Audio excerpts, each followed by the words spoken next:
Hello po mga kaibigan, nandito na naman po ako. Magluluto na naman tayo ng ginisang munggo. Ngayon, ito po ang ating mga ingredients. Bawang, sibuyas, kamatis, saka tinapa flakes, chicharon, dahon ng ampalaya,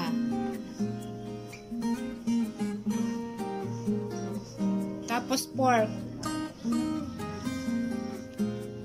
tapos itong ating munggong pinakuluan na. Yan po, umpisa na natin magluto. Ayan, naito po ang ating kawali. Naglagay po ako ng kunting mantika. Ngayon, uunahin po natin itong baboy.